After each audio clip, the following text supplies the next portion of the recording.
Good evening, and welcome to the Holocaust and Human Rights Education Center's first, and I really hope only, virtual annual benefit. My name is Joseph Kadenow, and I have the distinct privilege of serving as chairperson of the HHREC. Tonight we will be honoring Congresswoman Nita Lowey and the HHREC's Speakers Bureau of Survivors and Liberators. We will also be hearing from Derek Black, whose captivating story of transformation from white supremacist to human rights activist could not be timelier. I want to thank everyone who has chosen to attend tonight's event, especially during these turbulent times.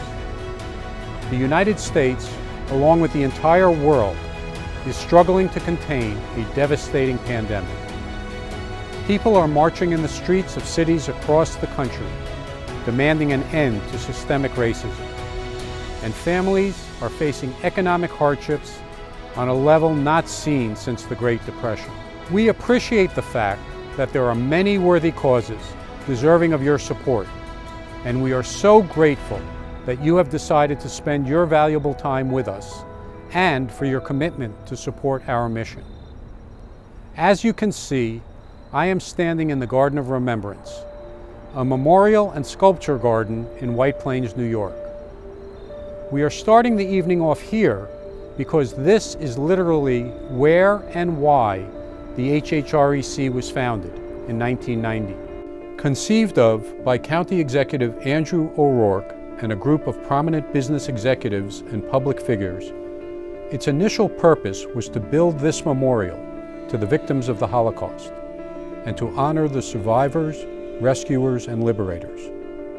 The construction of the garden was completed in 1992. Within the garden stand the Gates of Remembrance.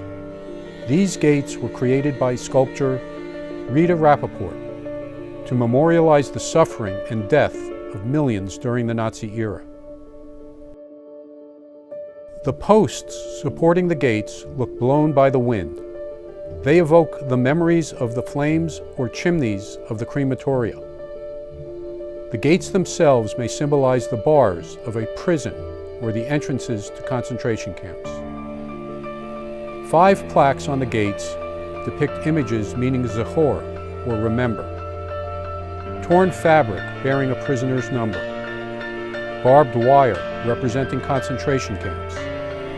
The Bible in flames commemorating Kristallnacht, and broken tablets of the 10 Commandments.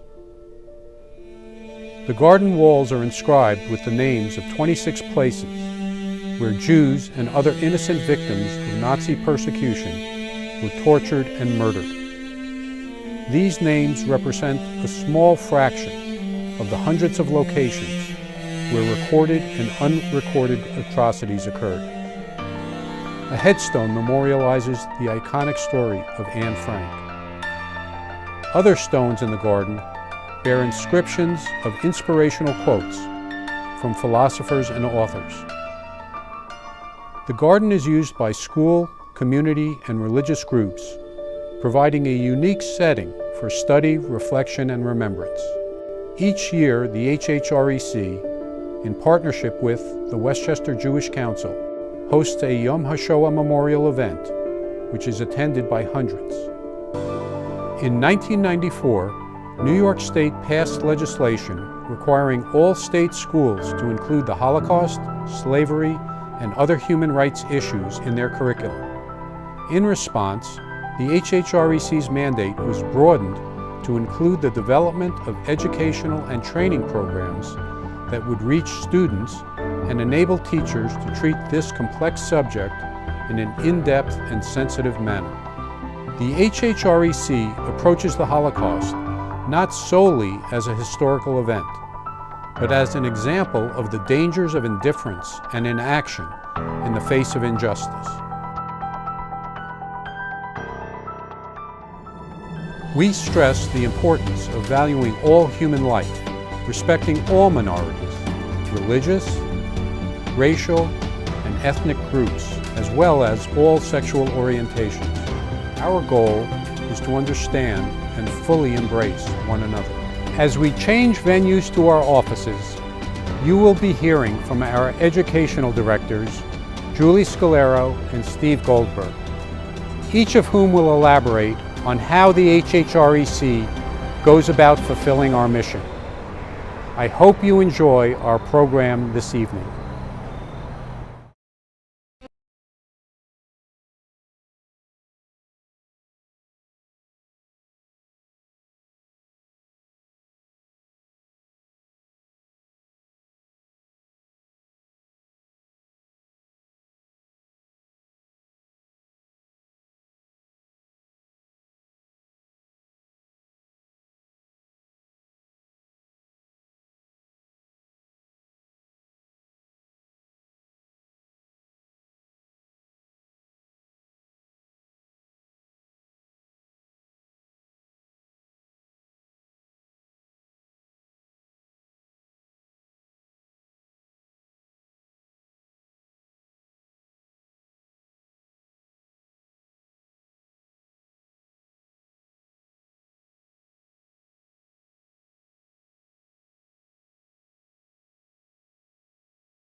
The end of the genocide, 800,000 Rwandans had died, and their human rights had been violated. The Center offers programming for teaching students about hate language, hate symbol, and the history of anti-Semitism. Book lists for young readers and traveling exhibits are other examples of how we fulfill our mission. Finally, the Center has many valuable partner organizations which broaden our reach and effectiveness. One such partner is the German International School located in White Plains. This partnership has taken many forms, including the school's participation in our middle and high school human rights institutes, teacher representation on our educators program committee, and numerous programs and projects featuring our survivors and liberators. It is my pleasure to introduce Julia Collins, chairperson of the History Department at the German School and a member of HHREC's Educators Committee, to tell you about our most recent partnership, We Lived on Miracles. Thank you for the introduction. Welcome to German International School, New York. We feel honored to be part of this special evening. Let me take this opportunity to thank the HHREC and especially Julie for your ongoing commitment and support of our Zeitzeugen project. Without you, this book would not have been possible. Thank you so much. For many years, our school has invited Holocaust survivors of the HHRC Speakers Bureau to share their stories with our students. These encounters have always had a deep impact on our teenagers. In 2019, the German Foreign Ministry asked German schools around the world to develop projects to promote a modern culture of remembrance by relating issues of the past to the present. Thanks to our long-lasting relationship with the HHRC, our school decided on a project about Holocaust survivors. Our 7th graders interviewed 6 Holocaust survivors and 1 liberator. Their stories were captured by the students in the bilingual book We Lived on Miracles, which is accompanied by video recordings of the interviews.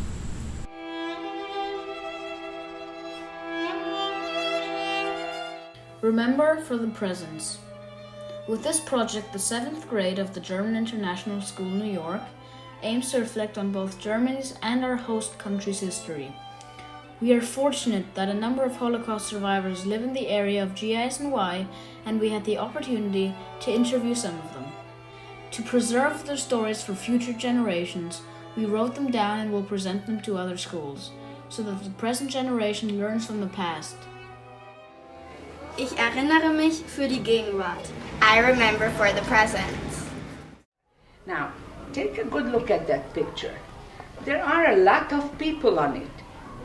I don't know how many, I never counted it. And those people were at the wedding, and this is 1932. By 1944, everybody on this picture, except my little uncle here, my mother, and my mother's older uncle, were dead. Can you put yourself into the shoes of children or into the shoes of parents who had to send their children away to another country, which language they didn't speak, to save their lives? I know from this Kindertransport, and I'm a member of the Kindertransport Association here, there were 40% of the children that came out that never saw their parents again. When the war broke out in 1939, the Nazis invaded Poland September 1st, 1939. And right away we felt it, you know. There were lines for bread, and we lacked food. Within 6 months, they created a ghetto for us. There was no water. We had to go out for the water. The bathrooms were outside, and very poor situation. They used to have 4 or 5 people in one room because the ghetto was small and the people in it were, we had, I think, over 100,000 people came to the ghetto. And the ghetto became a horror. It was so difficult, children, you cannot imagine. When I was in my 5th grade, I was only a few months in school. I loved school. And they closed the schools for us, in the ghetto. We had no schooling. We have to remember the 6 million Jews, including 1.5 million children, that were murdered during World War II. Our and future generations will have to make sure that they will never be forgotten. Good evening. I'm Steve Goldberg, Co-Director of Education. I'd like to share with you some of our programming for educators. Governor Mario Cuomo signed an amendment to the New York State Education Law in 1994, which mandated the teaching of the Holocaust, slavery, and other human rights violations in New York schools. Thus, one of the main objectives of the HHREC is to provide professional development opportunities for teachers. Our Educators Program Committee, consisting of educators from over 20 schools, designs programs for both teachers and their students. We have offered one-day teacher institutes and 3-day courses on teaching the Holocaust. These courses are taught by master teachers and include testimonies by Holocaust survivors and second-generation speakers. Recently, we revised our extensive 9-part curriculum guide with suggested lessons and resources. This guide is free and available on our website. To correlate with this curriculum, 20 years ago, we produced a 4-part documentary film, Testimony of the Human Spirit, which features 6 of our Westchester County survivors. We are now in the process of converting this film into a streaming video version with closed captions. In addition, we have several traveling exhibits, The Courage to Remember, Cartoonists Against the Holocaust, and 13 driver's licenses, which are available for teachers to share with their students. Annually, we present the Susan J. Goldberg Memorial Teacher Award to an outstanding area educator who has made distinguished contributions to school and community on teaching about the Holocaust and other violations of human rights. And finally, we sponsor a biennial 14-day educators trip to Germany and Poland to visit historic and memorial sites and attend workshops. The 2020 trip was unfortunately postponed due to the pandemic, but will hopefully occur next summer. To give you a better sense of our trip, I'd like to share a short film from 2016. The mission of the Holocaust and Human Rights Education Center is to provide professional development for Lower Hudson educators on teaching about the Holocaust and the lessons of the Holocaust. We have a very important mission, and that is to make sure that these lessons continue to be taught to students. It's teachers who have to basically continue to relay the messages of the Holocaust. And so it's important that we provide opportunities such as this trip for teachers so that they can continue to do the work that is so important to be done. It's one thing to study it in a classroom in the United States. It's another thing to study it or view it through films, but to be able to walk the walk, we hope that will resonate with teachers as they continue working with their students.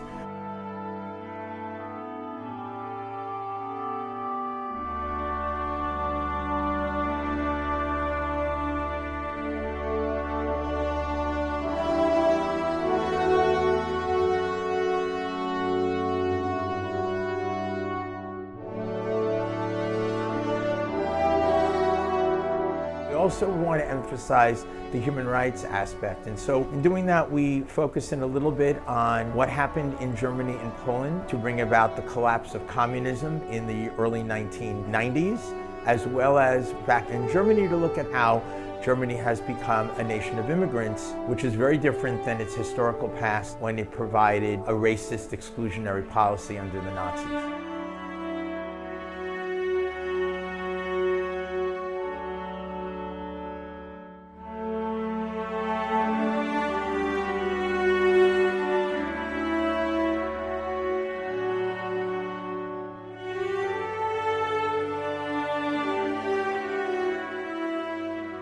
Here in Berlin, we visited a number of monuments and memorials that the Germans have erected to commemorate their victims.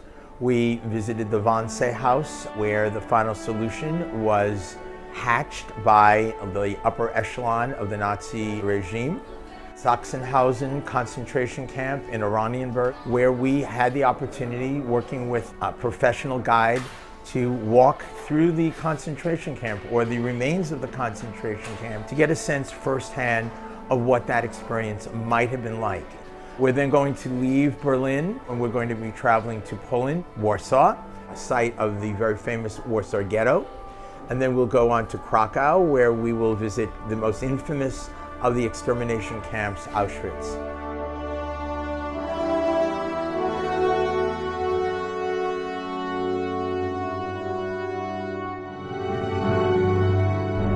A single teacher will have a ripple effect over time by the number of students that teacher is working with every year. I think if we learn about the past, it may help us to at least illuminate to our students so they become what we today refer to as becoming upstanders.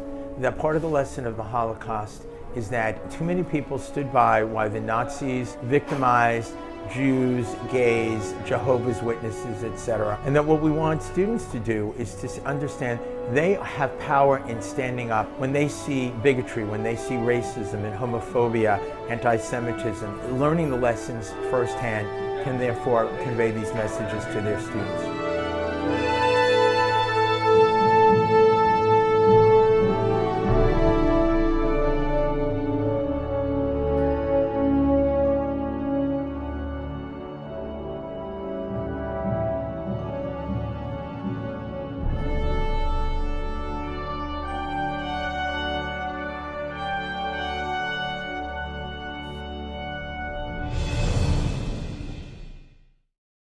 Greetings, everyone, and thank you for joining us this evening. My name is Millie Jasper, and I am the Executive Director of the Holocaust and Human Rights Education Center.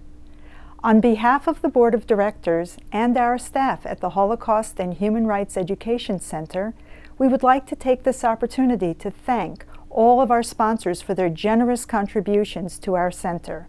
Your donations are appreciated, and we are grateful for your strong ongoing support. Some of you may wonder how our center is able to operate during the pandemic. Let me assure you that our small, dedicated staff and volunteers have been working tirelessly to convert our existing programming to a virtual format.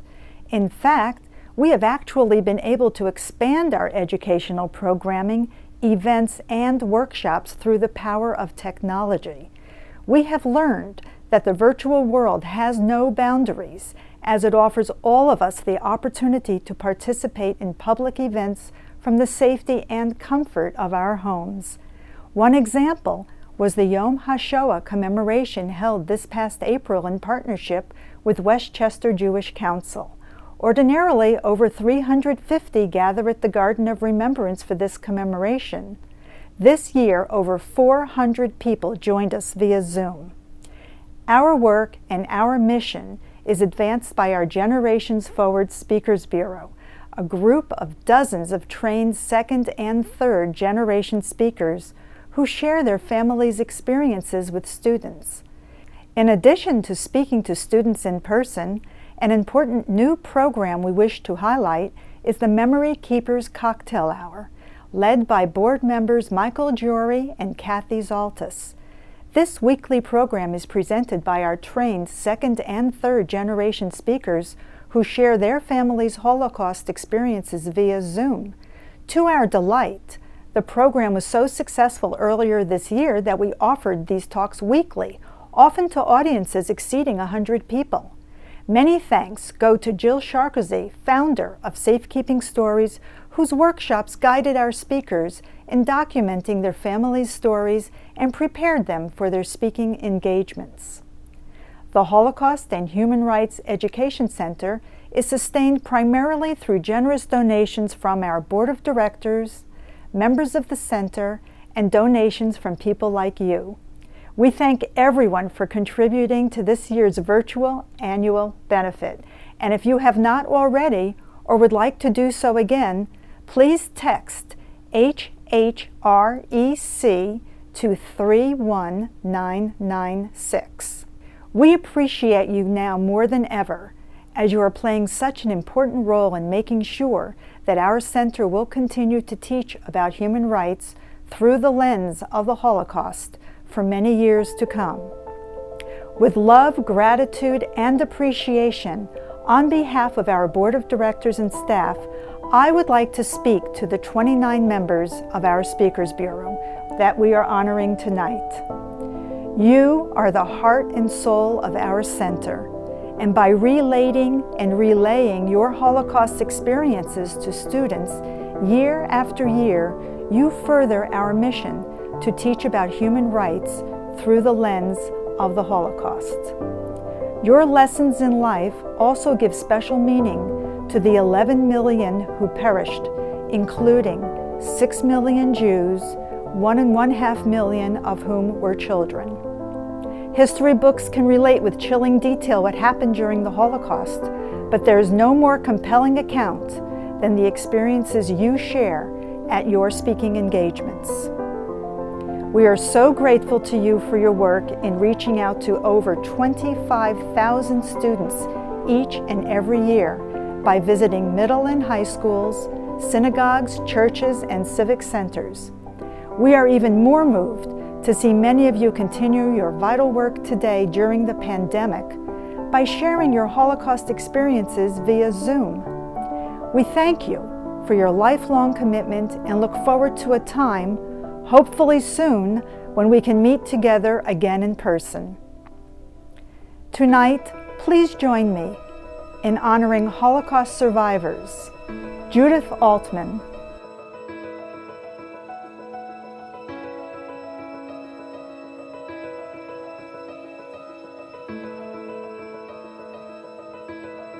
Inga Auerbacher,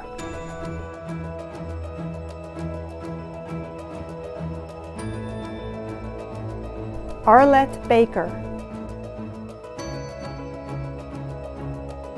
Jose Koltoff,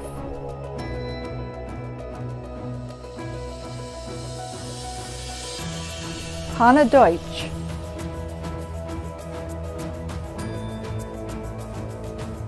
Aliza Erber,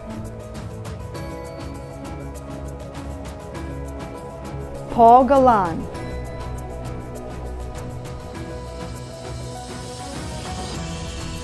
Esther Geisels,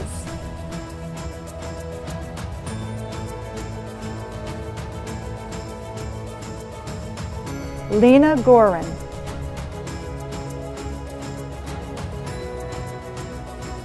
Bettina Graff,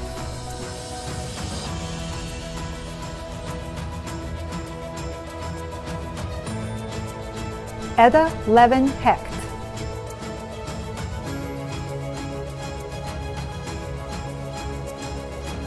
Hannah Holston,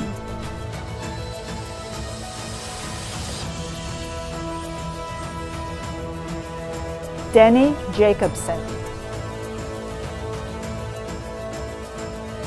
Betty Knoop,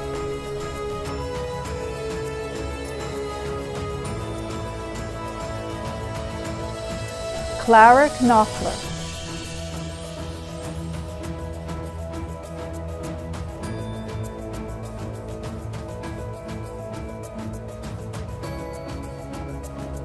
Sylvie Lednisser,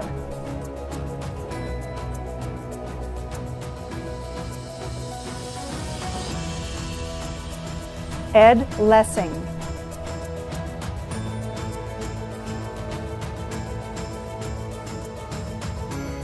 Helga Luden,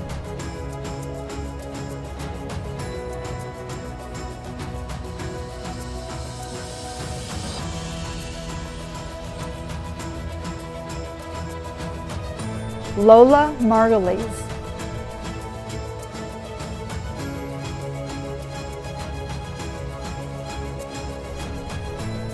Andy Sarkanen, Riha Sokolo,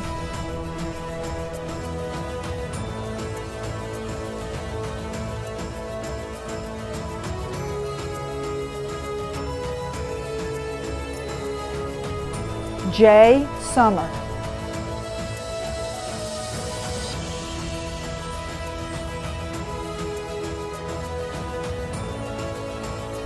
Peter Samoji,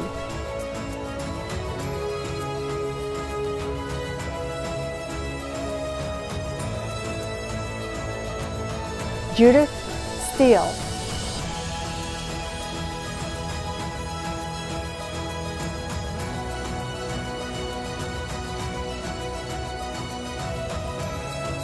Sammy Steigman,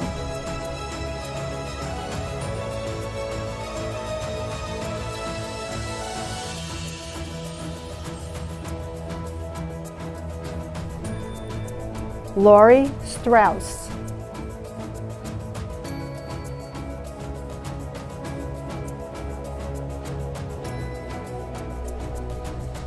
Agnes Vertes,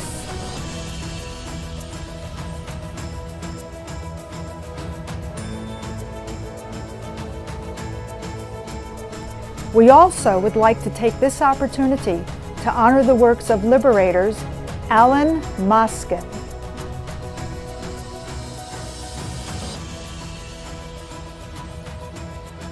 and Bernard Storch.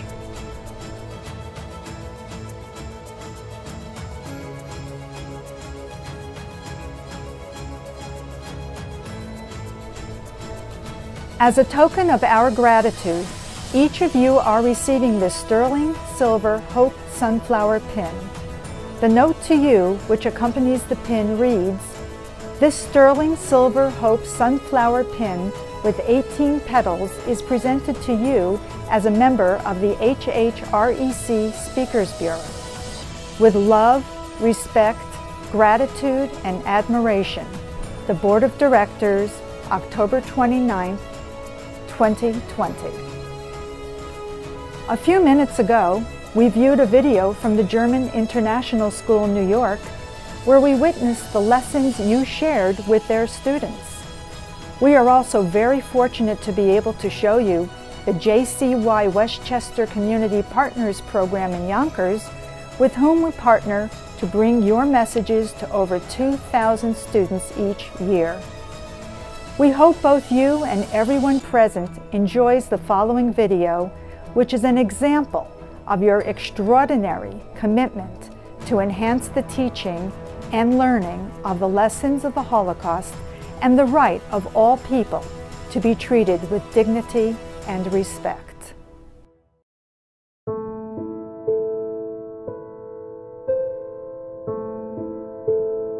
We were put in trains, no food, no water, no facilities. The train stopped. The people look out and they see a strange name of a station, which they never heard of. It said Auschwitz. Out comes this tall officer with a rubber stick in his hand. This was Dr. Joseph Mengele. He was called the Angel of Death because he was to determine who shall live and who shall die. I didn't have even a moment to say goodbye to my mother. Those that went to the left went straight to the gas chambers. This was the last time that I saw my parents and 24 members of my family. I remember how the SS came in our barracks. I can hear the screaming and the yelling of the people whose names were called. There is the most horrific smell. We asked the girl, the supervisor, what is that horrible smell? She said, these are your parents burning. Cut through the barbed wire and entered that camp, and I'm going to tell you young people, that was the most horrific sight I've ever seen, I ever hope to see the rest of my life. I get emotional still. How many times I said this, but I still feel it every time I talk about it.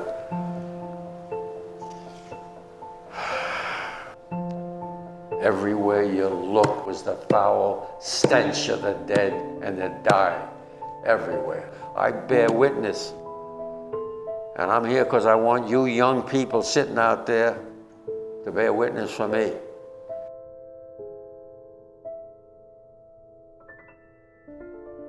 The program is extremely important because there are deniers that say that there was no Holocaust.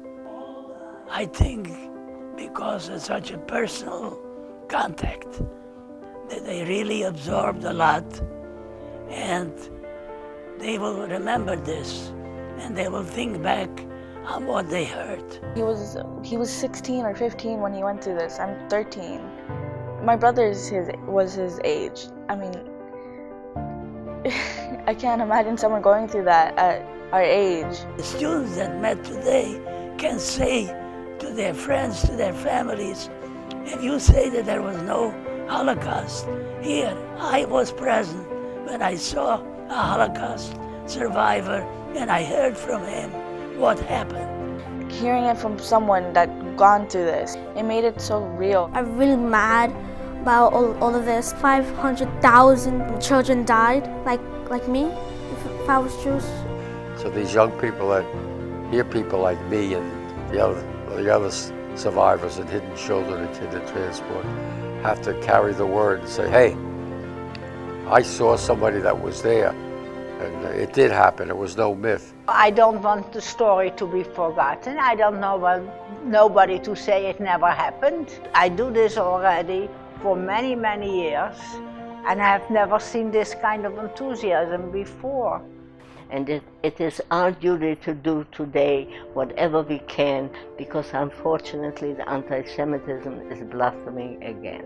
Something that did shock me was how this type of hate went so far just because of appearance and ethnicity. It's just crazy how our world in the past and even now can be like that still. I do hope that they learn, but whether it's anti-Semitism or anti-racial, is that discrimination is evil. There is no other word for it. Hopefully they will remember. And they're going to discuss it at home with their parents.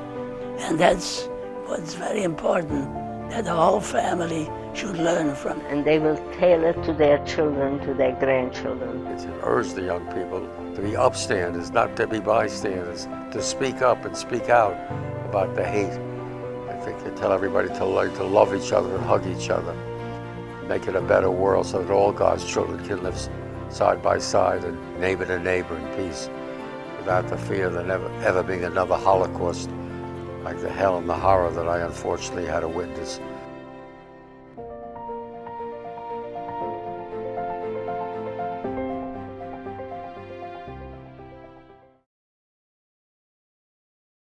Hi, I'm George Latimer, Westchester County Executive, and I'm very honored to be with us here for our annual gala in the virtual way that we must do things in the age of COVID. But the Holocaust and Human Rights Education Center is honoring this year a friend of ours and a great friend of human rights, and she has been our representative in Congress for over 30 years and done an absolutely brilliant job for us, speaking up as our voice in Washington. This year, the Eugene M. Grant, Emily Grant Spirit of Humanity Award is given to Congresswoman Nita Lowey on behalf of a lifetime of service to the community and from a very, very grateful group of individuals here in Westchester County. So it's my honor to present this award to Congresswoman Nita Lowey on behalf of the Holocaust and Human Rights Education Center for her outstanding work. Congratulations, Nita. Good evening. It is my distinguished honor to accept this year's award as a human rights leader. Along with the Holocaust and Human Rights Education Center's Speakers Bureau of Survivors and Liberators. As a longtime supporter and admirer of the center's work, both in and beyond our community, I am deeply moved by your recognition, and I extend my most heartfelt best wishes to everyone watching this evening. We are all finding new and innovative ways to continue our important work. And this year's virtual event certainly shows how the center has adapted to continue being the resource and gathering place our community has depended on for the last 3 decades. I want to especially thank Westchester County Executive George Latimer for his kind introduction, Chair of the Board Joseph Cadenow for helping organize this year's event, Executive Director Millie Jasper, and all the hardworking and devoted staff of the center.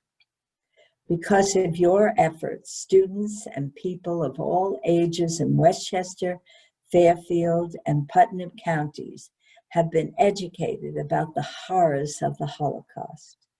You connect students to survivors who leave an indelible imprint on young minds, and your trainings and programs to counter bias and hate crimes have encouraged hundreds of students to get off the sidelines and become champions of human rights. As your representative in the Congress, I have always endeavored to partner with you on these vital efforts, and as chairwoman of the House Appropriations Committee, I know firsthand the power of community-led programs coupled with federal resources and support. That is why I have worked to strengthen the Office of the Special Envoy to combat and monitor anti-Semitism. Congress created this critically important position within the State Department in 2004 in order to prioritize the safety and security of Jewish communities around the world. In 2015, when anti-Semitism was again on the front page across Europe, I helped launch and co-chair the House Bipartisan Task Force for Combating Anti-Semitism. Over the last 5 years, we've had more than 100 Republican and Democrat members come together with renewed focus on denouncing and combating the scourge of this age-old hatred. More recently, I was a proud co-sponsor of the Never Again Education Act, which supports Holocaust education across the country by expanding resources to teachers on the lessons of the Holocaust and the importance of preventing genocide, hate, and bigotry of any kind. Thankfully, this legislation was signed into law this past spring and will surely help the work you all do for years to come. Like all of you, I was shocked and horrified by the study released last month by the Claims Conference that revealed an extreme lack of knowledge or awareness of the Holocaust by today's millennials and young people across our country. For example, 63% did not know that 6 million Jews were murdered during the Holocaust. 48% of respondents could not name a single concentration camp. I believe these results confirm what I have feared for years, that the lack of Holocaust education in our public schools directly translates into rising levels of anti-Semitism on college campuses across the country. This phenomenon must be stopped before entire generations grow up to become standards to indifference and apathy, or worse yet, participant in acts of division, hatred, and even violence. Despite all the reasons for pessimism and despair, let us remember that ultimately the voices engaged in fighting the scourge of anti-Semitism are far louder and more numerous than those promoting it, and together, I'm certain we will make a lasting difference for generations to come. Thank you again for your recognition, and most important, your friendship, passion, and devotion to the causes about which we all care so deeply. Thank you, Nita, for being a great example of an upstander. And now please join with me in viewing a video in memoriam that will recognize those that are dear to us at the HHREC who have passed away in the last 12 months.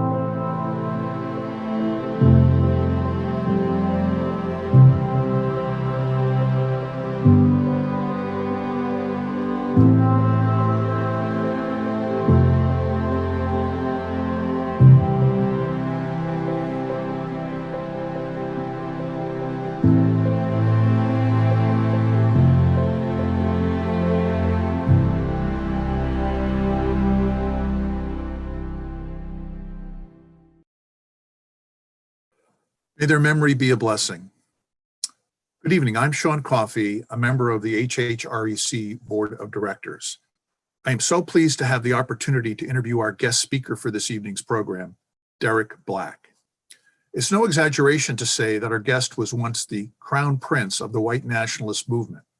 Derek's father is Don Black, a former Grand Wizard of the Ku Klux Klan, member of the American Nazi Party, and founder of the modern white nationalist movement.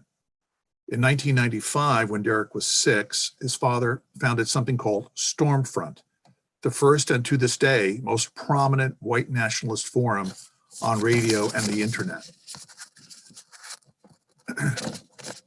Derek's mother was once married to David Duke, who for the past few decades has been the most prominent leader of the KKK.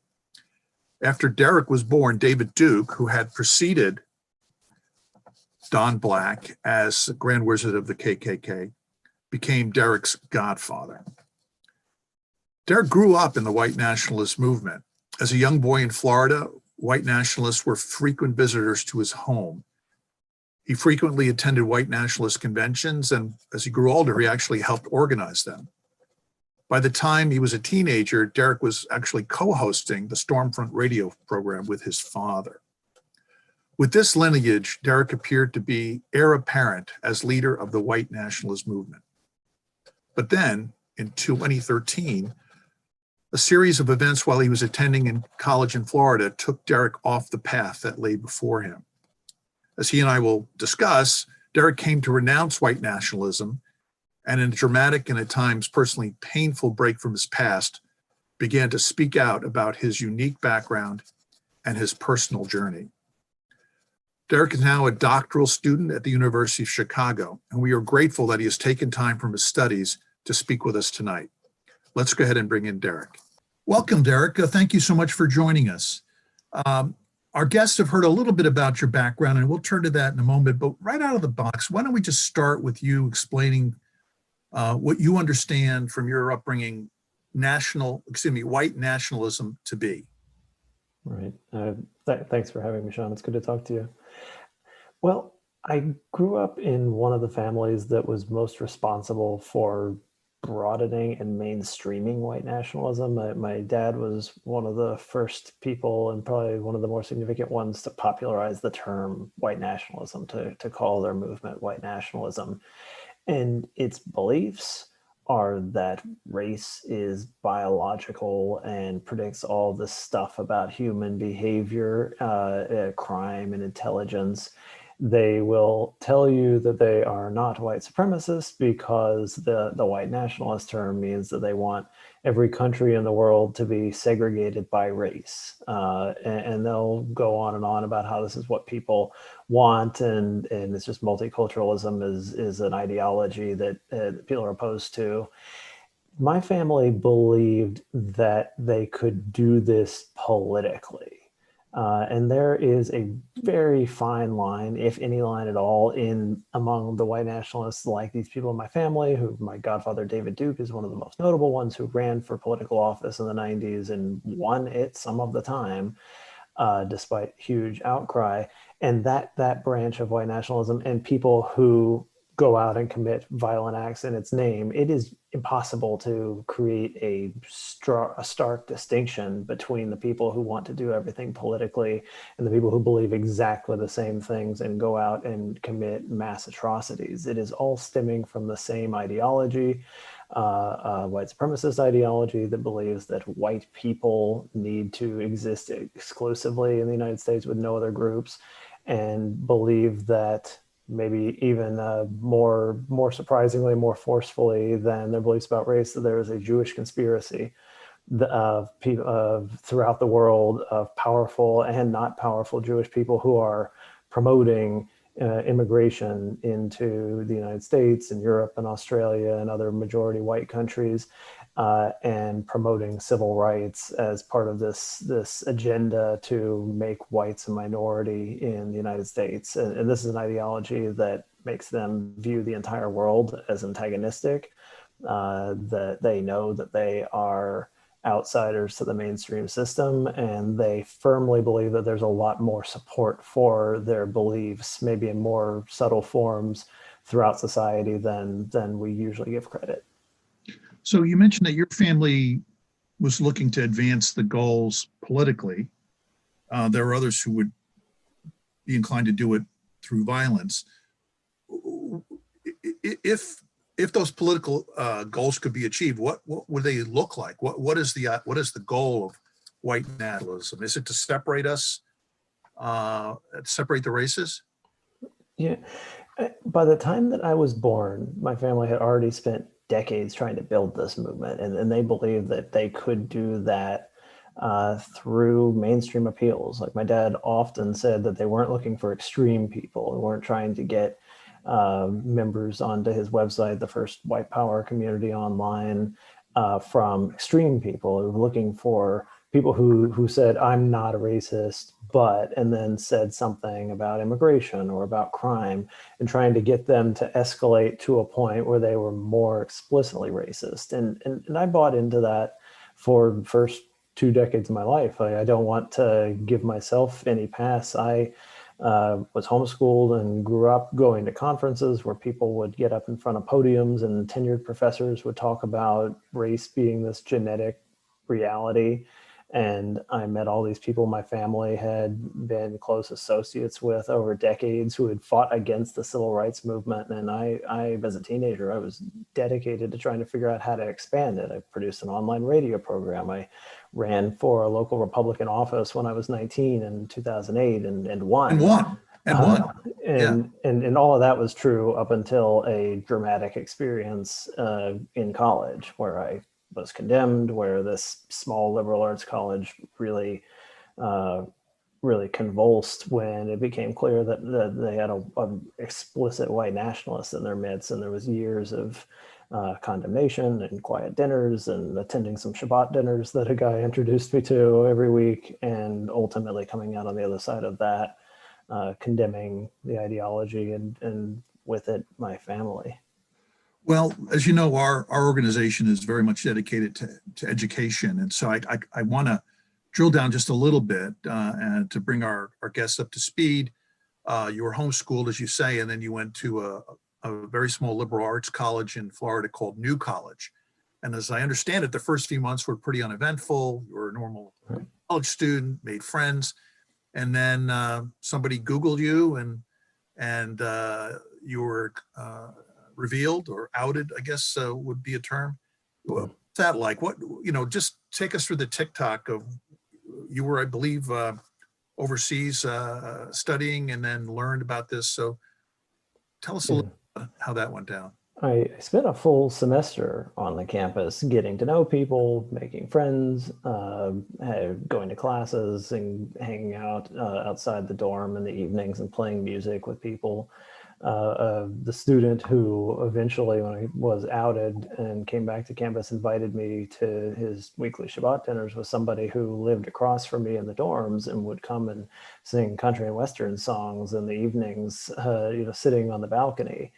We had each other's numbers because of that prior to a real moment while I was off campus the second semester, when an upper year student identified that I was very high profile, that I still had a radio program, that I'd run for public office, and outed me on the student forum. And up to that point, all these friends I had made didn't know my background. A lot of them had identities that were condemned by my family's belief system. I have Jewish friends, immigrant friends, and I could just watch those relationships implode one by one as they realized what I had not been telling them.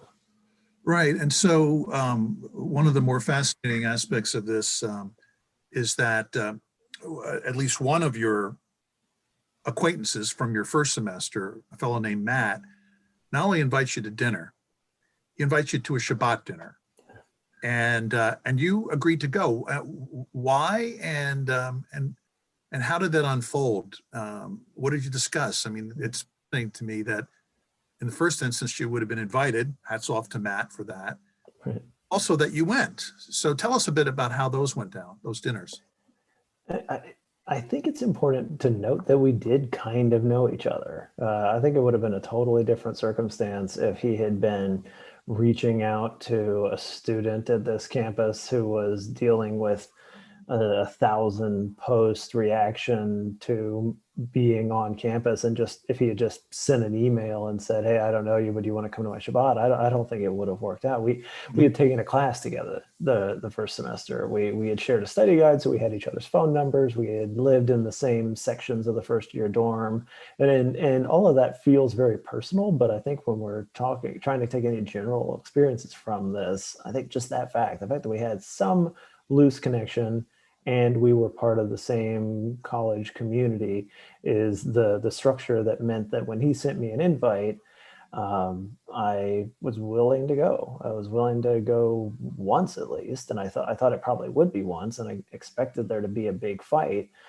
But I was used to debating. I figured nobody was going to change their mind, and I didn't have that many social calls during this first year back at college, and so I went.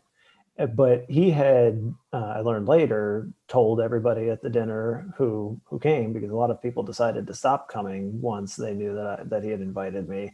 Told everybody who had attended that night, like, not to bring it up. Everybody knows that I'm a white nationalist, and when I got there, he had told everybody in advance not to bring it up, and so we just talked about classes. We talked about what was going on campus. We talked about the news. He and I turned out had a lot of interest in ancient religions, and so we could talk about Zoroastrianism and the different theologies of Christianity and Islam, and just have these conversations. And when the dinner would be done, most people would go out on Friday night and go party and see the campus, but Matthew was observant and would stay in. So we would just sit at this table.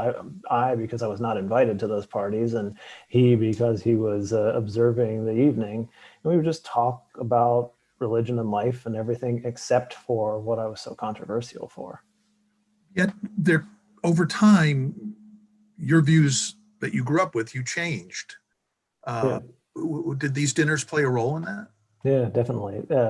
Matthew, I think rightly, viewed inviting me to these dinners week after week as implicitly challenging. Like I said, my family's ideology is based in anti-Semitism. It is a white supremacist worldview, but you really miss a lot if you don't think about the fact that this fear of a Jewish conspiracy and really personal anti-Semitism is a foundational part of their worldview. It is a conspiratorial worldview that believes that all Jewish people are aware of how they hate white people. Like it really need to drive home that people like the attack at the Church of Life synagogue in Pittsburgh are coming out of this ideology because they think that Jewish people are their enemies.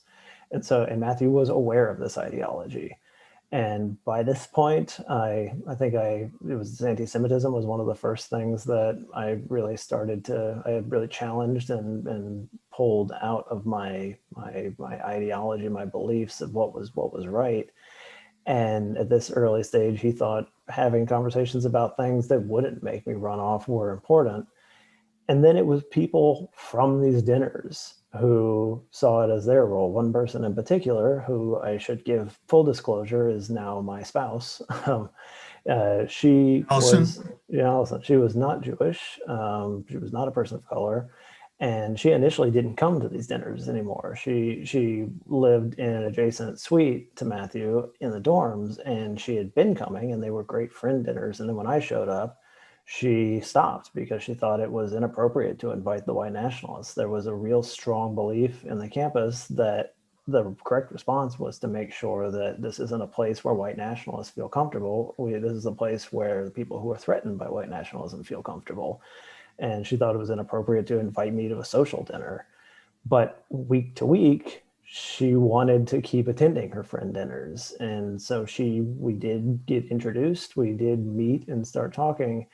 And she felt like it was a real responsibility on her part, that because she was not challenging me with her identity, to be a person who was saying, how can you come to these dinners, say that you are friends with the people at them, and also believe that this ideology, which seems extremely hateful, is something you believe. Like, could you just start out by explaining what is it that you believe and why?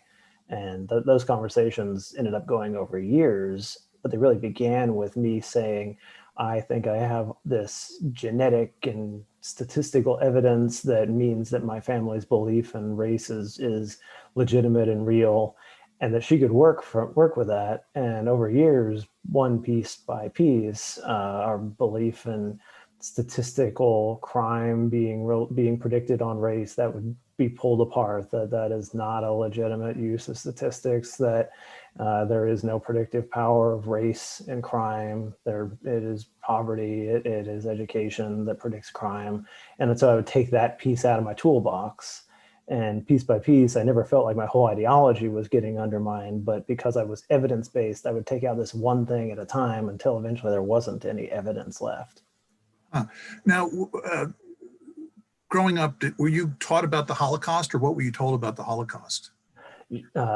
My family and white nationals in general are Holocaust deniers. They believe that there was no systematic killing. They believe that there were no systematic orders, and they believe it was fabricated after the war. And that's talking about things that fell apart for me. This is actually one of the first, because I think it was because I wanted to see myself as a good historian. And if you are able to be honest, all the aspects of white nationalism don't make sense. Like belief in genetic race doesn't make sense. Belief in an anti-Semitic conspiracy doesn't make sense. But for some reason, whatever reason, the obvious evidence of the Holocaust was one of the earliest things that I said, well, they're just wrong on this, because it is a well-documented, one of the most well-documented atrocities in history. And to claim that it didn't happen is really quite absurd. And so my whole experience over these years was piece by piece, never having to totally dismantle what I saw as my ideology. And it was Holocaust denial, I think, looking back, that was the first piece that just didn't fit. Well, I'd like to finish just by noting that you're a doctoral student at the University of Chicago. Could you tell us briefly, Derek, what are you studying and why? Right. I'm a student in history, and I'm working on some aspects of how medieval ideas of human difference in geography were really influential in the early modern construction of the idea of race, because there is a period over several centuries where the modern idea of race tied to color and with ideas of some people being inferior and some people being superior in this colonial world gets created. And we talk about how race is a construct a lot, but I think a lot of people don't fully understand what that means. And so my project is trying to show the figures writing letters back and forth or writing books where they are creating it in front of you, where one person is saying, do you think it's meaningful to group Europeans as one thing and say that they're white skinned, and does that predict something? And then the other one says no, and then another person says yes, and you can see it change in the law and see what it means for a category to be created and then to have real social impacts on people once it is created. Wow. Well, you certainly bring a unique perspective to that area of study. And on behalf of the HHREC and our guest tonight, we thank you for making time for us. Thank you for having the courage to speak. I hope we'll keep in touch. And again, thank you very much. And with that, I'll turn to our chairman, Joe Cada now. Thank you. Hello again. As we conclude our program, there are so many people to thank. First and foremost, our honorees, Congresswoman Nita Lowey and the HHREC Speakers Bureau, for their inspiration and showing us all how to improve our world. Derek Black and Sean Coffey for their engaging presentation. George Latimer for his support and friendship. Millie Jasper, the HHREC staff, and volunteers for their dedication and hard work. The Memory Keepers, Jill Charcozet, and Safekeeping Stories, for helping us preserve and present our Holocaust stories. Many thanks to our event planning group, HRG, who did such a terrific job promoting and producing tonight's event. Lou Stiefel, videographer and editor extraordinaire, for capturing the essence of our organization on film. Keith Bellis, who designed and manufactured tonight's award for Nita, and Kathy Zoltis, who designed and produced the gifts for our Speakers Bureau. And of course, all of you, our sponsors, donors, and attendees, who have lent your valuable time and financial support to tonight's event. Thank you to David Alpert, chair of tonight's benefit, and to my fellow board members for your wisdom, dedication, and guidance. I would especially like to recognize Gary Joseph, chair of our nominating committee and member of the finance committee. Gary takes a common sense approach to the issues we face today and offers strategies to meet those challenges. He is loved and respected for his genuine desire to never forget the 6 million and his willingness to speak out against all manifestations of hatred in our society. Finally, I would be remiss if I did not take one last opportunity to ask you to support the HHREC. And if you have already done so, to please consider making an additional gift. It is my hope that tonight's presentation has demonstrated the breadth and importance of our work.